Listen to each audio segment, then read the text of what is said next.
Hi, family. It's time to rewrite narratives. This is Family Journey. My family people, it's another Sunday. Oh, you're welcome. You're highly welcome. How did last week do you? Was it buzzballs or was it calm? And how did your Sunday go? And I hope you're prepping or you've prepped for tomorrow.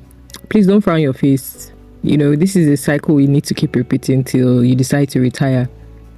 We go again on Monday and through the week. So you're welcome to another episode on the Family Journal. It's the start of when I get vulnerable. When I was growing up, I told myself, I won't get married, I won't have children.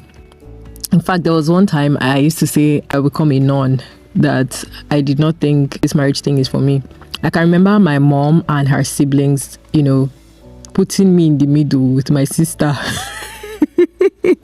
I was really tiny. They asked me, what do you want to be when you grow up? I said, I want to be a nun. They were like, why? Nuns don't get married. They don't do that. I was like, no, I don't want to get married. And they were wondering, why would this child? Because I know I was very tiny. I think I should be 5 or 6 as at then. And they were really, really worried. Why at this age, the only thing I could think of was to become a nun. It wasn't until later that my mom discovered why. Firstly, it was, I was born into a Catholic family. My dad is Catholic. So it was firstly, passion for the Lord. And secondly, there was a subtle reason why I said I was going to become a nun. I didn't want to have kids. Some of the people who know about this are even surprised that I love kids this much. They are shocked that kids relate with me on 100. And it's like, but this girl said she didn't want to have kids, she didn't want to get married. Let me just say about the reasons. So growing up, I saw a lot of dysfunctional homes. When I mean dysfunctional homes where women were beaten, homes where women would always stay at home. They didn't really rate themselves. I would see, there was one time I witnessed a child die in the hospital. I went to see my step-grandfather at the hospital. He was quite ill. He's one of the people I actually miss on this earth. One of those days when we went visiting him, there was a lady who had just lost her baby. I will never forget the pain I saw in her eyes. I would never forget every single time. Funny enough, I still remember her face. I still remember how she was wailing. I still remember them, helping her. She cried crazily. I think they had waited for her to wake up or so, just for her to get the news that the baby could not make it. And I would never forget what she looked like that day. I saw pain. I saw grief. It was scary. It was the first time I had ever seen someone lose their baby after childbirth. And I told myself, why should I put myself through this particular stress, seeing what it is causing for another person? I would usually see women get beaten at home. I would see husbands who would drink and drink. Whenever my dad sends me on an errand, I would see a lot of husbands in the beer parlor. I would see them, drink and get drunk. Some beat their wives after the drunk. I would hear my neighbors fighting. And my parents were not excluded. Of course, my dad would do his honors. And to me, marriage did not seem like a beautiful thing. I have like a photographic memory. So some days when I see all of these things, I'll go back before going to bed. I will envision a lot of these things. They will play repeatedly in my head before I would go to sleep. And tell me how a child can see all of that and decide that, you know what, I'm going to get married, so I'll be beaten too, and then they will punch my belly, and probably I'll lose a baby. I had a lot of negative experiences, negative ideas about family. And so I won't even blame a lot of people when they say they're not going to get married, they don't want to have kids. When you decide that you want to have children, you must come to a realization of what you're signing yourself up for. Now, I'm not saying this to scare anybody. I'm telling you, I'm giving you reasons and an example of how family life can shape the perception of the kids who grow up in these homes. So when you grow up in an abusive home, when you grow up where you see your dad hitting your mom, there is every tendency that that child will hit his wife there is every tendency that the girl will grow up with low self-esteem, or probably the boy too. There is every tendency that a child who sees his father hit the mom or sees a lot of violence at home will become a bully at school. There is every tendency that because home is never peaceful, you would not perform well in school. We've seen children who they are absent-minded in school, they are wandering. Trauma has a lot of effect though, mentally. Oh my God. I know how I struggled. Guys, when I tell you what I struggled with as we go on, you would know why I am echoing the family journal in our ears. So when children grow up in environments or in homes where all is not well, what do you think will happen to that child tomorrow if that child does not get help or make good decisions for themselves? Because I've seen situations where trauma has driven people to make the most terrible decisions of their lives. It has driven people to take actions they are not supposed to. It has driven people to the wrong place. And sometimes these things are redeemable, and other times they are not. I wouldn't say they are not redeemable, but these people don't see reasons why anything is redeemable. And should we continue to have this cycle go? Like, should we continue with this cycle, or should we do something about it? Because sadly, as we proceed, it's getting worse. You know, I would think that, oh, my generation understands empathy better, so it'll get better. But no, I feel like it's getting worse. You keep hearing the worst things happening in marriages, in relationships. Imagine a child growing up and they ask, oh, where's your mommy? And you hear, oh, my daddy killed my mommy because they were fighting. Abomination. Or maybe your child asks you, mommy, where's grandma? What would you tell your child? Grandpa killed grandma. How does it even make any sense?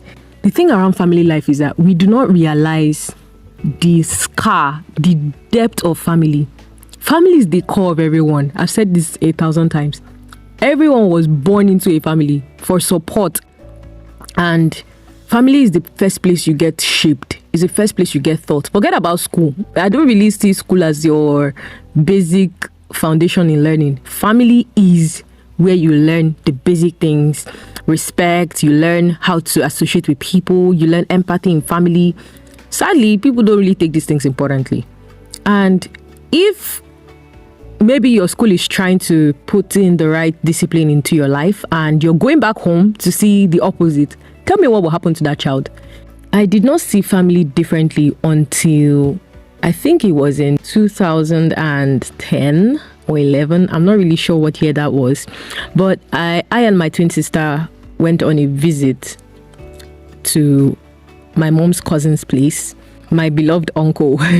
We went there to just spend like the holiday, and I stepped into their house. I saw their children. They were close knitted. I was like, Meanwhile, that time I and Vera were like cat and rat. Oh Jesus, we fought and fought and fought. Oh, Vera would bear me witness. I and Vera were never close when we were children. We would fight and fight and I do you know, some days I'll be wondering, why were we always fighting? Like, it did not make any sense. Some of the things we were fighting for were things that could be easily tackled amongst ourselves, but no, we chose war. We are the war. The Indaboski's Bao says we chose war. We would fight. We were never close though. I think I and Vera started to become close when we got into higher institution. Our first year in school brought us together. We were close knitted, and right now, oh my God, we are 5 and 6. So when we went for vacation there, I saw the siblings close knitted, and I was like, wow, people can be like this, like brothers and sisters, sisters and sisters. It was beautiful. I saw my aunt. She was really wonderful. Her husband, the same thing. They portrayed family in a different. And some persons might be like, they are just doing it because visitors are around. It's a lie. Oh, let me gist you. Let's be going. Because if you're faking, your sleeves will definitely come up. Remember, we did not stay there for one day. We stayed there for a month. So when we were there, talked to the children. They were nice. They knew how to engage in conversations respectfully. You know, my aunt was very nice. Oh, Jane, when you're done, you do this. Oh, you know what? Have this when you're done. Some days we wake up late and the kids are already up, cleaning.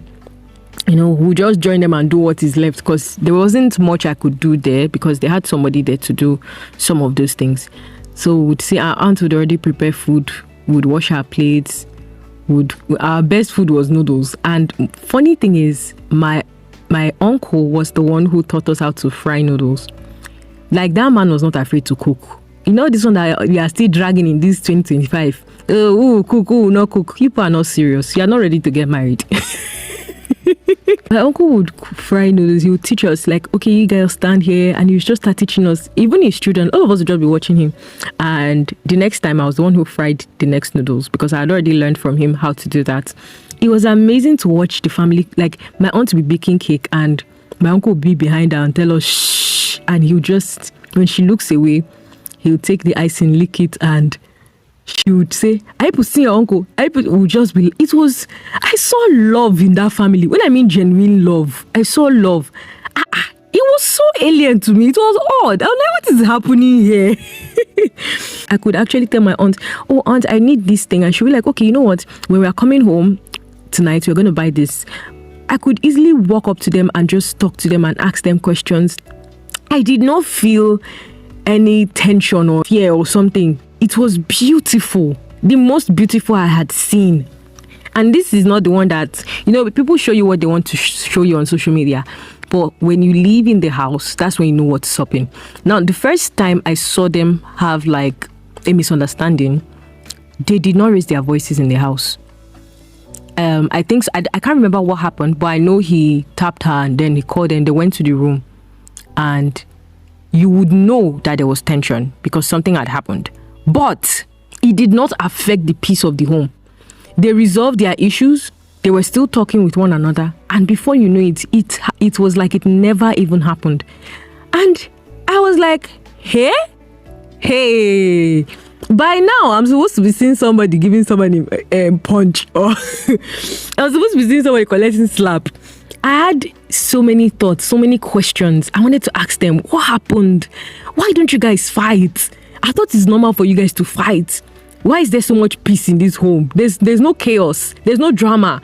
And it really helped my mental health because of a lot of the things I dealt with as a child.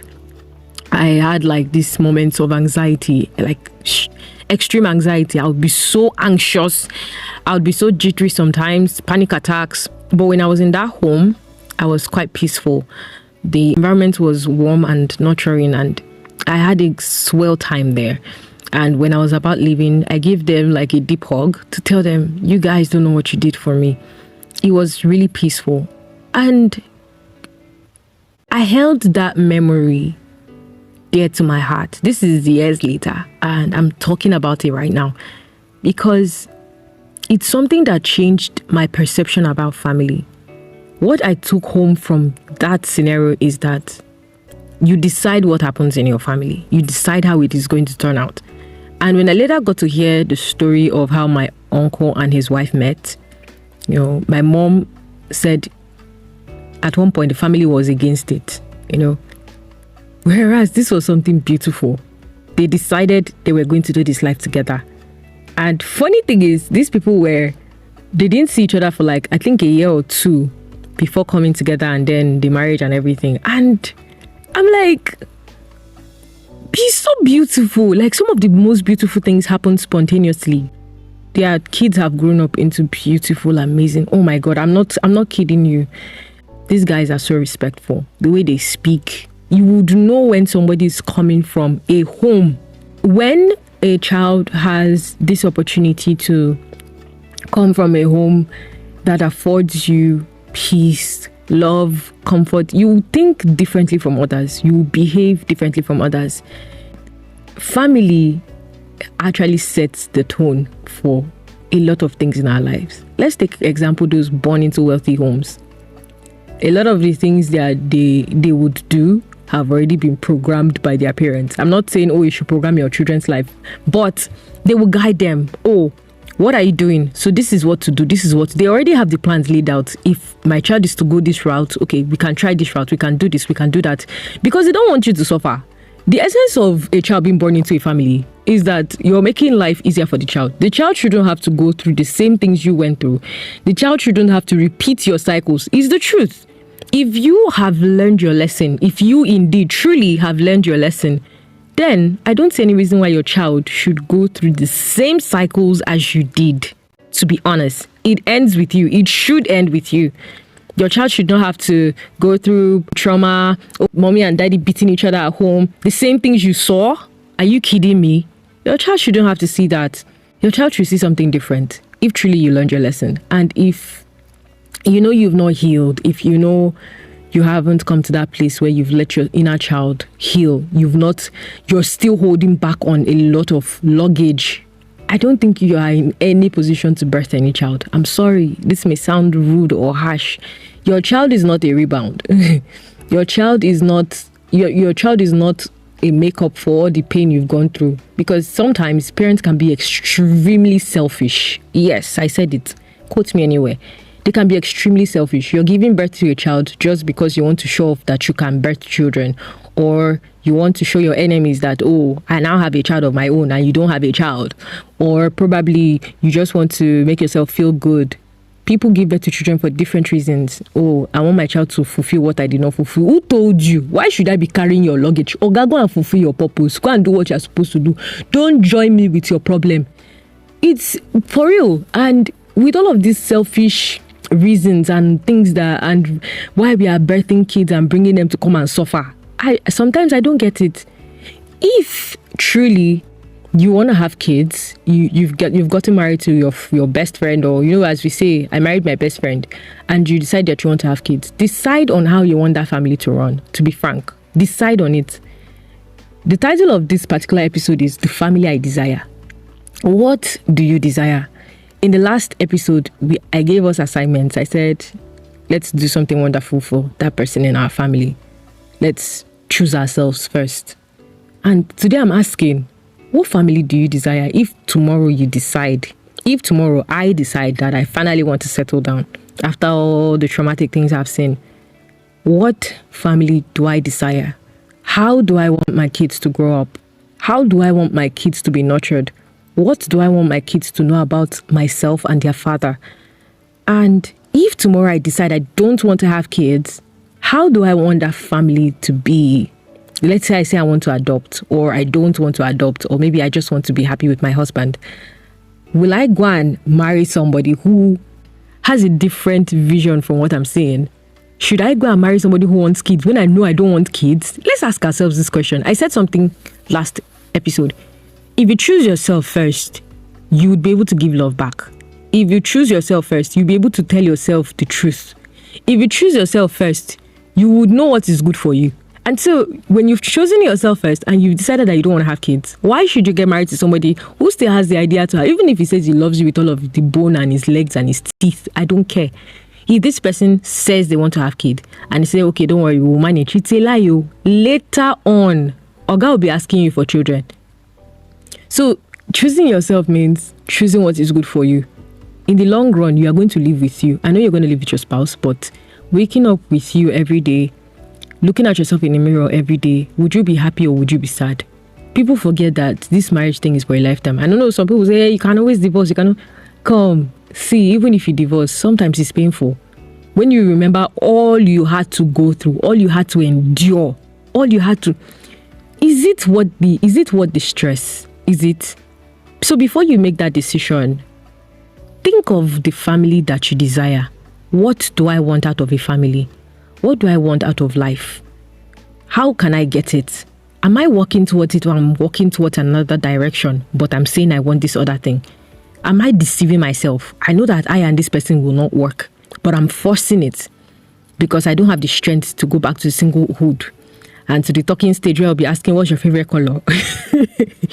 Or probably it's just time is not on your side, as society would usually echo in the ears of women. Time is not on your side. My dear, time will not be on your side when you start collecting punches. So before you say I do, before you walk up to that lady and pop the question, before you answer him, before you give him your answer, I want you to think of the family you desire. And if you decide that you do not want to get married, my dear, it's fine. Nobody will kill you. Even God in heaven will be happy for you. He will save you from a lot of stress. One of my greatest words I will say to anyone is, do not birth children you cannot cater for. I am always for the kids. Do not birth kids you cannot cater for. If you know that you will not cater for that kid, don't give birth to that child. Go and stay in your father's house, or you stay in your own house. Do not go and do genital meet and greet and bring an innocent child to this life. A child where you will not be present in their life. A child that you will not feed. Come on. This is 2025. Things are changing. So before anything, what do I desire in a family? This is Family Journal, and as you can hear the name, journal. People don't know this, but this name Family Journal is stemmed up from something I do. There's a notepad where I write down the things I would love to see in my family should I decide to get married tomorrow. And these things, I write them down. Not because I feel like writing them down, because when you write some things down, you plan ahead for them. So the first one was to do things for your family. You can get a journal, even as we proceed on this podcast. Get a journal. I will advise everybody to get a journal and title it My Family Journal. Get a journal. Page 1, what should family look like? I told us in the last episode, family is for warmth, support. Define it. Read it to yourself every day. Understand what it means, so that it's something that you would live with in your head. When you wake up in the morning, you know that I'm supposed to support my family member. I'm not supposed to be collecting all the time. I'm supposed to give back. So today's episode, we are now talking about something very important. The family I desire. Or even if you're married, what do you desire? What do you desire for your family? What do you want? How do you want these kids to grow up? How do you want your spouse to feel when they're around you? What do you want life to look like for both of you? You can decide that. It is your family. You are the one who calls the shots. You write that down. And as the ideas come every day, you write it down. I desire this. I will have this. You declare it.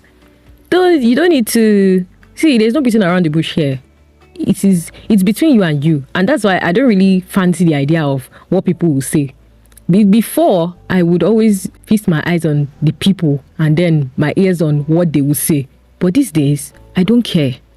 If it is for my own good, for my own growth, I will do it. Do not care about what people say. If this particular thing works well for your family and you guys are living well, please go ahead and do it.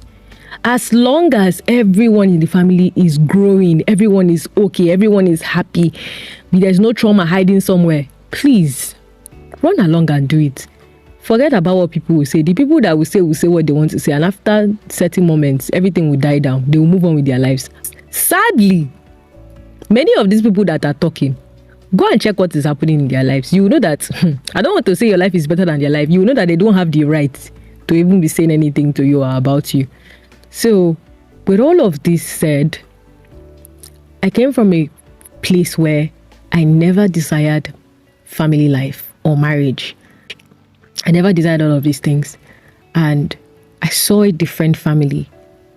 And I saw that these things could get better. And the bone of contention today is, if truly you want to take this step to have family tomorrow, what do you desire for that family?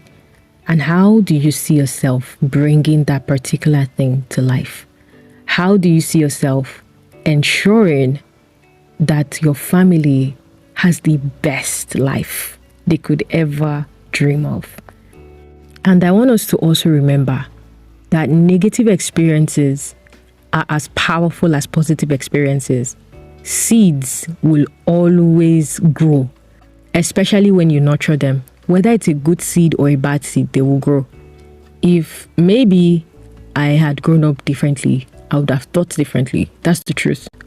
And so some days I'm very empathetic with people when I see people who think differently from myself. So I hope this actually spoke to someone today. What family do you desire? What do you want out of this? I would love you to write it down.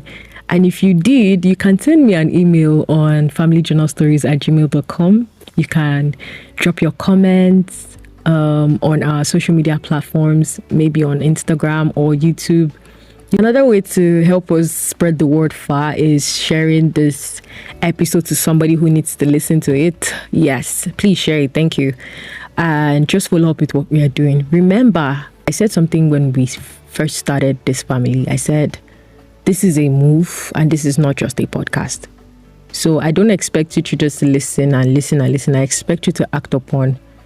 If you and I make better decisions, the society will be a better place tomorrow. I'm not kidding you. It will be a better place tomorrow, and we'll be proud that we did powerful things from just a small place. And I hope to see you next week at 6 p.m. again.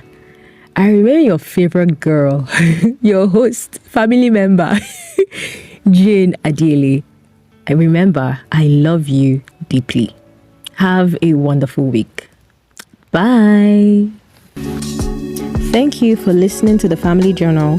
To share your story or your topics with us, reach out to us on familyjournalstories@gmail.com. If you want to keep it anonymous, you can reach out to us on Instagram at The Family Journal and get the anonymous link in our bio. Thank you.